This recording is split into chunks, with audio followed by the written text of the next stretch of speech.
हरे कृष्णा। राधे राधे। सखियों के श्याम। प्रसंग है कलयुग में मीरा नाम धरायो। अब यह कौन पड़ी है यहाँ? मैं तो स्वयं अपना ताप ठंडा करने आई थी। सुना है सखियों से कि यही गिरिराज जी की पूजा हुई थी और यह निकुंज यही सखाओं ने मिलकर श्याम सुंदर और किशोरी जू का विवाह रचाया था। लीला स्थलियों के दर्शन कर इस रज में स्नान कर स्वयं को कृतार्थ कर लूं। यहाँ वास का सौभाग्य भी मिला तो कब, जब मन मीत चले गए छोड़कर। रे मन अपना क्या है, जिन्होंने पाकर खोया है वह धनी है, किंतु तूने खोया क्या और पाया क्या? नहीं, मैंने तो पाया ही पाया है। मैं इस ब्रिज की नहीं, अतः उनके दर्शन का धन भी अयाचित ही पा गई उनकी असीम अमित महिमा का ज्ञान। उसी भांति भिक्षुक की झोली में अकस्मात ही आ गिरी किसी स्वर्ण मुद्रा की भांति। पा गई उनके पावन चरणों का नेह, सब कुछ उनकी कृपा ही कृपा है। मैया ने बहुत बार हट किया, ऊंच नीच समझाया, यही इसी ब्रिज में विवाह कर देने की बात भी कही, किंतु मेरी ना के आगे हार गई। मैया स्वर्ग सिधारी तो भैया भाभी से आज्ञा ले जीजी के पास आ गई। आकर जो कुछ देखा सब कुछ जैसे उजड़ गया है। फिर भी यह वृंदावन है, यहाँ के कण कण में उनकी उपस्थिति की छाप है। लौट जाने को मन ना हुआ, ऊधो के आने की सुना उनका संदेशा।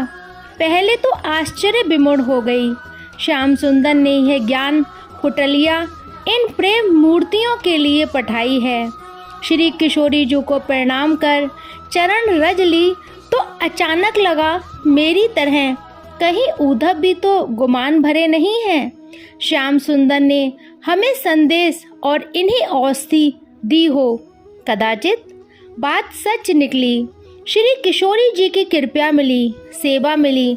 मैंने तो सब पाया ही पाया है, किंतु यह कौन है यहाँ लताओं के जाल में धूल में देह लपेटे पाहन पर कैसी अचेत पड़ी है। ओहो श्याम सुंदर, कैसी निष्ठुरता। नंद गांव की बेटी नहीं जान पड़ती, बहू है पर है किसकी? मैं ही कहाँ सबको पहचानती हूँ। उठ बहन, तनिक जल पी ले। मैंने उसे अंक में ले, खुले रूखे केस पास बांधे, वस्त्र संभाले और सूखे होठों से जलपूर्ण पत्र पुटुक लगाया। नन्हे पंछी साबक के खुले चंच पुट से होठ जलसिक्त हुए तो उसकी बड़ी बड़ी पलकें भी सूर्योदय के साथ उखड़ती कमल पंखुड़ी सी उखड़ने लगीं। चिन्ही दृष्टियां मिली। दोनों में एक ही प्रश्न एक ही साथ साकार हुआ, तुम कौन हो? इसके साथ ही दोनों के ही नेत्रों ने एक संदेश और दिया दोनों को कि ये एक ही रोग की रोगिणी है। मेरी बात मान। उसने दोनों से मुख लगाया। ऐसा लगा जो जल मुख के भीतर जा रहा है वह कंठ से नीचे उतरने के बदले नेत्रों की राह दुगने वेग से बाहर झर रहा है। जल पी वह पुनः निढाल हो पड़ी। मैं भी मूढ़ की भांति उसका मुख देखती रही। क्या पूछूं, क्या कहकर उसे धीरज बंधाऊं, किंतु उसके नेत्र थे कि निर्झर, जैसे भीतर के अथाह सरोवर को रीता करने को आतुरता से बरसते ही जा रहे थे। इस मूक रुदन ने मुझे थोड़ा चौंकाया। 2 दिन से देख रही थी सखियां, सखा, पशु पंछी और बड़े बूढ़े भी यदा कदा मुख से निकलने वाला आहा करहा को रोक नहीं पाते, पर यह जैसे पाहन की मूरत की आंखों से जल प्रवात झर रहा हो। कैसी सुंदर मूरत। धीरज धर बहन, मैंने बहरे गले से कहा। श्याम सुंदर ने कहलाया है कि वे आवेंगे। इस प्रकार आंसू ढरेंगे तो किन आँखों से उन्हें देख पाऊंगी। मैं बली बली जाऊं? तनिक धीरज धरो। अपने हाथों से उनके आंसू पोंछते हुए मैंने उन्हें संभालना चाहा, पर वह तो फूट फूट कर रो पड़ी। अब तो मेरे लिए भी स्वयं को रोक पाना बड़ा कठिन हो गया। हाय, ये स्वर्ण बल्लरी कैसी मुरझा गई है। जाने कहाँ कहाँ से किस किस उपवन में दावानल प्रज्वलित हो उठा है और कहाँ कहाँ हिमदाह की वर्षा हुई है। बहन तो कु मेरी सोहो, अपने मन की कह, जा से दाह बाहर निकसे, यूँ तो प्राण बचेंगे नहीं। ना जाने मेरी प्रत्येक बात का विपरीत प्रभाव उस पर क्यों हो रहा था कि ज्यों-ज्यों मैं धीरज बंधाती, अधिकाधिक रुदन का वेग बढ़ता जाता। मैं हार गई। ओहो, कैसे इसे समझाऊं? अपनी चुन्नी भिगोकर मैंने उसका मुख पोंछ दिया, पुनः जल पिलाया और सौ धराई। उसे हृदय से लगाकर पीठ पर, सिर पर हाथ फेरते हुए कहा, कुछ कहेगी नहीं बहन? का कहूँ? दुर्भाग्य के अतिरिक्त मुँह पे कुछ नाए। वह पुनः बिलख पड़ी। कहाँ नाम है तेरो? कौन की बहू है तू? माधवी, अविचल जो मेरे ससुर हैं। सुंदर की बहू हूँ मैं। उसने हाँ में सिर हिला दिया। ओहो, कैसी रूप सी बहू पा गया है सुंदर। मैंने उसका मन दूसरी ओर फेरने की बात आरंभ की। कब विवाह हुआ तेरा? मैं पिछली बार आई तब तो कुंवारा था वह। सगाई संभव है हो गई थी। मेरा ब्याह ही तो सब अनर्थों का मूल है बहन। वह फिर रोने लगी। अरे, वह तो सबका है, कोई एकाध मुझसी बच पावे है। मैंने तो मैया से कह दीनी को ज्योतिषी पे दिखलाओ मेरी हथेली, या मैं ब्याह की रेखा खींची ही ना है विधाता ने। तुम्हारा विवाह नहीं हुआ सचमुच? उसने भरी भरी आंखों से मुझे देखा। मैंने हंसकर जोर से सिर हिला दिया। इसी से तो हंस पा रही हो, नहीं तो तेरी ही भांति रो रो कर मरती नाए। कभी आरसी में मुख देखा है? विधाता ने दोनों हाथों से रूप दिया है तुझे। श्याम सुंदर देखकर कितना सुख पाते होंगे। इस प्रकार रो कल्प कर इसे बिगाड़ लेगी तो क्या उत्तर देगी उन्हें लौटने पर? और सखी, वह विक्षोह का ब्रिज केवल तुझ पर ही नहीं गिरा, संपूर्ण ब्रिज झुलस रहा है। तनिक किशोरी जू की ओर देख, बाबा मैया को देख और उनके प्यारे सखाओं को, इन गायन को देख। मेरा गला भर आया। जिनकी एक हुंकार पर भोजन और सैया त्याग उठ दौड़ते थे वे, इन सबसे मेरे दुर्भाग्य की कोई समता नहीं। वे सभी सौभाग्यशाली हैं। उनके नेत्र पुनः झरने लगे।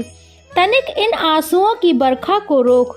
तेरा अकेली का दुर्भाग्य ऐसा प्रबल कैसे हो गया री कि सबके भाग्य को पछाड़कर एक वही आगे बढ़ गया।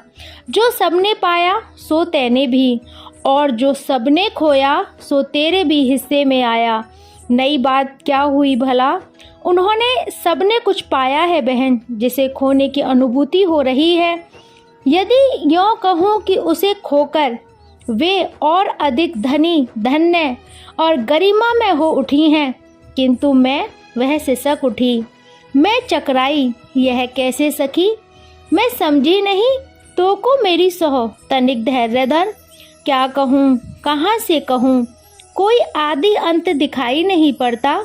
तू ब्याह से ही आरंभ कर, या फिर जब से तेरे कथित दुर्भाग्य ने आक्रमण किया हो।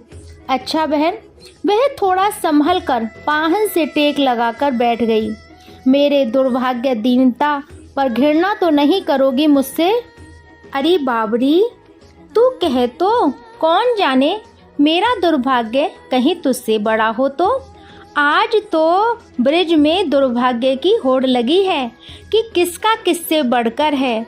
इतने पर भी सुन ले कि यहाँ का कण कण मेरा आदरणीय है, पूज्य है। घृणा की क्या बात करती है तू? मेरी बात सुनकर चुप हो रही है वह। कुछ कहने को होती है तो रुलाई उमड़ पड़ती है उसे। त्यों त्यों रोकती तो शब्द न मिलते, होठ फड़फड़ा कर रह जाते। बोलेंगी नहीं, इतनी अपदार्थ हूँ मैं। हंसने की चेष्टा में एक करुण रेखा में खींच कर रह गए उनके अधर, और आँखों में भरे जल की 2 बूंदें गालों पर ढल गईं। अब मारूंगी मैं तुझे, मैंने स्नेह रोष दिखाया। सच बहन, तो मैं जी जाऊं? उसने बेहल हो मेरी गोद में सिर धर दिया। कोई तो मुझे कुछ कहे, धिक्कारे, कैसे करेगा? तेरी बानी फूटे तब तो ले, मेरा वचन रहा। मैं वह सब करूंगी जिससे तेरा दुर्भाग्य घटे। अब बोल तू, मुझे किशोरी जू के समीप पहुंचाना है। जानती है, सबसे कठिन कार्य है चंद्रावली जू की संहार करना। श्री किशोरी जू ने कहा, मुझे चंपा, तू चंद्रा जीजी की ओर ध्यान दे। वे ऊपर से अपने को बड़ी कठोर बनाए रखती हैं, सबकी सार संभाल में लगी रहती हैं, किंतु स्वयं उनके मन की मैं ही जानती हूँ। तू मुझ पर बड़ा उपकार करेगी यदि दिन में एक बार भी उन्हें थोड़ा खिला पिला सके। मैं तो धन्य हो गई। श्रीजू ने मुझे किसी कार्य योग्य तो समझा, पर यह सरल कार्य नहीं है, यह मैं उसी समय समझ गई। चंद्रावली जू की आज्ञा सब पर चलती है, यहाँ तक कि श्री किशोरी जी भी उनकी बात मान लेती हैं। उन पर किसी का शासन चलेगा? चिरौरी बिनती भी कितनी, जो केवल 2 टूक बात करना ही जानती हूँ, जिनकी आँखों के आंसू दिखाई ना पड़े, उन्हें धीरज किस प्रकार दिया जाए बहन? इसलिए तू अपनी बात कह कि दोनों मिलकर उस दुर्भाग्य को रंच मात्र भी पीछे ढेर सके तो कुछ साहस आए। तू यहाँ की नाए, ऐसा मेरा भाग्य कहाँ? मैं तो तेरे पति के सखा जयंत की साली हूँ। 2 वर्ष पश्चात पुनः यहाँ आ पाई हूँ। मेरा कंठ रुंध गया था। एक बार, केवल एक ही बार सौंदर्य पारावार को देख पाई, अघा भी ना पाई थी कि जाने दे मेरी बात। मैंने स्वयं ही हंसकर अपने आंसू पोंछ लिए। मेरी बात करने को बहुत समय है, अब मैं यहीं रहूँगी। किशोरी जी की आज्ञा हो गई है, फिर वहाँ है क्या अपना? मैया रही नहीं, बाबा पहले ही सिधार गए थे, उनकी तो स्मृति भी नहीं है मुझे। अब तू बोल सखी, तेरा निहोरा करूं। मेरा विवाह हुए भी उतना ही समय हुआ जितना तुम्हें यहाँ लौटने में लगा। माधवी ने गहरी सांस छोड़ी। विवाह के थोड़े ही समय पश्चात गौने की शीघ्रता मचाई इन्होंने। कहा कि मेरी सास के लड़की नहीं है, सो सास बहू का लाड़ दुलार करके मन की साथ पूरी करनी चाहे। जब गौने की बात चल रही थी, तभी एक दिन मेरी मैया ने मुझे एकांत में बिठाकर भली भांति समझाया कि तेरे ससुराल में ब्रिजराज का जो छोरा है, जिसका नाम कन्हैया है, इतना सुंदर है कि जो एक बार हो किसी की दृष्टि पड़ जाए तो वह बाबरो है जावे है, और आगे पीछे कुछ सूझे नाए बाको। मैया ने मुझे नारी धर्म की महिमा समझाई, उससे डिगने पर होने वाले सर्वनाश से भी परिचित कराया, और फिर अंत में कहा कि मुझे किसी भी प्रकार उस कन्हैया को ना तो अपना मुख दिखाना है, ना स्वयं उनका मुख देखना है। यही नहीं, उसने बताया कि उसके स्वर में, बंसी में ऐसी माधुरी है कि लोग उसे सुनकर बिना देखे भी बस में हो जाते हैं। अतः मैं सावधान रहूं। उसका एक ही नाम नहीं है, एकमात्र लड़हता, और वह भी बुढ़ौती का पुत्र जो ठहरा, उसे कृष्ण, कन्हैया, कन्नू, श्याम सुंदर, नीलमणि, मदन मोहन, गोविंद, गोपाल, मोहन, बंसीवारो, सांवरो, ऐसे अनेकों नाम हैं। वह उठते बैठते चलते फिरते रात दिन मुझे यही सीख देने लगी कि ना उस सांवरे कुंवर को देखूं, न सुनूं, न स्वयं उसके सामने पढ़ूं, और न ही बोलूं। ओहो, कैसी प्राणघाती शिक्षा दी! मेरे मुंह से निकल गया। यही शिक्षा मेरे दुर्भाग्य की सूत्रधार बनी।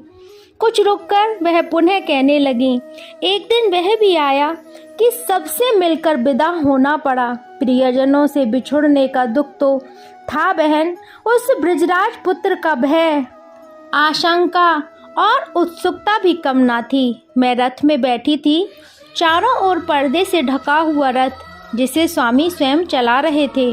उसने अपनी सूजी भारी पर कोमल बड़ी बड़ी पलकें उठाकर मेरी ओर देखा, तनिक व्यंग से मुस्कुराई और कहने लगी, जब प्रथम बार मैंने अपने पति को देखा तो बहुत आश्वस्त हुई।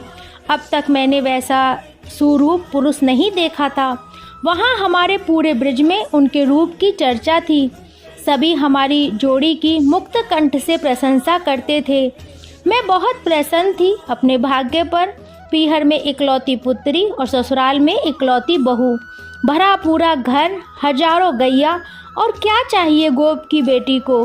रथ ने जब वृंदावन की सीमा में प्रवेश किया तो उनकी आज्ञा से मैंने रथ का पर्दा गिरा दिया। थोड़ी ही देर में कहीं से दौड़ता सा स्वर आया, सुंदर भैया, लेवा लाया बहू को? हाँ कन्नू, मोको दिखाई दे। मैं कहाँ दिखाऊं भैया, तू ही रथ पर चढ़ जा और देख ले तो सो भला कहाँ लाज घूंघट। उनकी बात सुन मैं अच्छी तरह मैया की बात स्मरण कर घूंघट खींच हाथ पैर तक ढाप ढूप कर बैठ गई। उसी समय रथ की झरप खुली। ए बहू, तनिक अपना मुख दिखा तो। बाल सुलभ भोला मीठा स्वर सुन हंसी आने को हुई, पर मैया की शिक्षा याद कर मैं और सिमट गई। उसने हाथ से मेरा घूंघट हटाना चाहा, किंतु मैं कसकर पकड़े रही। सुंदर भैया, बहू ने तो बहुत गहरो घूंघट कस रखो है, दिखावे नाए मोए। अरे यह तो अपनो कन्हैया है, इससे क्या घूंघट रखना, वैसे भी यह मुझसे छोटा ही है। क्यों कन्नू? पति ने बाहर से ही स्नेह भरी बात कही, पर मैं कृत निश्चय थी। इतनी शीघ्र मैया की शिक्षा को बहा देना अच्छा ना लगा। उन्होंने बहुत प्रयत्न किया, अंत में थक कर बोले, अब तू क्या दिखाएगी अपना मुंह, तू ही मेरा मुंह देखने को तरसेगी। वह स्वर बालक का ना था। इतना गंभीर भारी स्वर सुन अंतर मन में भयभीत हुई, परंतु अपनी प्रथम विजय से मैं प्रसन्न थी। वह ठहर गई। माधवी की बात सुन एक गहरी सांस मेरी छाती से निकल पड़ी। इसके पश्चात मैंने उन्हें नहीं देखा, न स्वर सुना। ऐसे अवसर मैं जानबूझकर टाल जाती अथवा वे स्वयं टाल जाते। जैसे जब नंद भवन में मुझे मैया के पांव लगने ले जाया गया, पैर छूकर मैया के दिए वस्त्र आभूषण गोद में लिए मैं बैठी थी कि वे आए। मैया ने उल्लास पूर्वक कहा, नीलमणि देख तो बेटा, सुंदर की बहू आई है। तू इसका मुख नहीं देखेगा? कैसी पूनम की चंद्रमा सी सुंदर है। आ मैं तुझे दिखाऊं? नहीं मैया, फिर कभी देख लूँगा। सभी सखाओं का एक काम करना है मुझको, कहकर चले गए। ब्रजरानी मैया को बहुत आश्चर्य हुआ। उनका नीलमणि तो नए जन्मे बालक और नई आई बहू को देखने को सदा ही उत्सुक रहता था। आज देहरी तक आकर कैसे लौट गया। फिर मेरी सास उनका निहोरा करने लगी कि कन्हैया का विवाह अब हो ही जाना चाहिए। उसके भाइयों के सखाओं के कितने कितने विवाह हो गए हैं, फिर वह स्वयं भी कम उत्सुक नहीं है अपने विवाह के लिए। जब भी किसी का विवाह होता है पूछता है मैया से कि मेरा विवाह कब होगा। बरसाने से भी संदेश आते ही रहते हैं।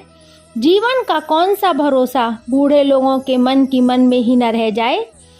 प्रातः साय बन जाते आते समय में अपने घर के भीतरी कक्ष में चली जाती थी कि ना कुछ दिखे और ना सुनाई दे। सास को आश्चर्य होता था कि जब स्त्री पुरुष बड़े बूढ़े सभी घर से बाहर निकल उनका दर्शन लाभ लेना चाहते हैं, तब मैं घर के भीतर क्यों चली जाती हूँ। वह दूसरों से कभी कभी कहती, बहू बड़ी लजबंती आई है। माधवी फिर व्यंग से हंस दी। पानी भरने नहाने का समय भी मैंने ऐसा रख लिया था कि श्याम सुंदर का सामना होने की संभावना ही ना रहे। इतने पर भी घर के लोगों को व्यसन था उनकी चर्चा करने का। पति के पास तो जैसे अपने सखा की बात को छोड़कर अन्य कोई बात ही ना थी। अतः ना चाहते हुए भी बहुत सी बातें कान में पड़ जाती थीं, जिनका सार यही था कि उनसा सुंदर त्रिभुवन में नहीं है। मनुष्य की कौन कहे, पशु पंखेरु धरा गगन नदी वृक्ष और पाहन का भी उससे प्रेम है। उसे चाहे बिना रहा नहीं जा सकता। साथ ही वह बहुत भोला और सीधा है। गोपियाँ खूब चिढ़ाती हैं। झूठे उल्हाने लेकर मैया के पास जाती हैं। पति कहते यह सब कन्नू को देखने के लिए, उससे बात करने के बहाने मात्र हैं। जब सब उसे खिजाती हैं तो वह उनके घड़े फोड़ देता है। सखाओं के साथ घर में घुसकर दूध दही माखन जो मिले उसे पी और बिखेर आता है। सबको अच्छा लगता है इसलिए ऐसा करता है वह, अन्यथा उसके घर में क्या कमी है। बहू, तुम्हारे आने के पश्चात कन्हैया घर नहीं आता। सास कहती नहीं तो दूसरे तीसरे दिन कुछ ना कुछ उधम कर ही जाता था। अब तो कहती भी हूँ तो कोई बहाना बनाकर चला जाता है। मुझे तो लगता है तुझसे लजाता है वह, लेकिन कन्हैया और लाज, न कोई उससे लजाता है न वही किसी से लजाता है। तुम दोनों की अनोखी बात देखी मैंने तो, मैं सब सुनकर भी मौन रहती। अपनी मैया की शिक्षा को गाढ़े हाथों थाम रखा था। कभी पीहर जाती तो मैया 2-4 महीनों तक विदा ही नहीं करती। उसके लाड़ का अंत ही नहीं रहता। तब बीच बीच में वह ब्रज राजकुमार के बारे में पूछती कि मैंने कभी देखा तो नहीं अथवा स्वयं अपना मुख दिखाया तो नहीं। मैं हंसकर मना कर देती और उसे बताती कि एक मुझे छोड़कर पूरा का पूरा सारा ब्रज उसके पीछे बावरा है। तो मैया डर जाती और पुनः पुनः फिर मुझे समझाने लगती। सखियों के श्याम इस श्रृंखला को अगले भाग में हम और श्रवण करेंगे। जब तक के लिए हरे कृष्णा, राधे राधे।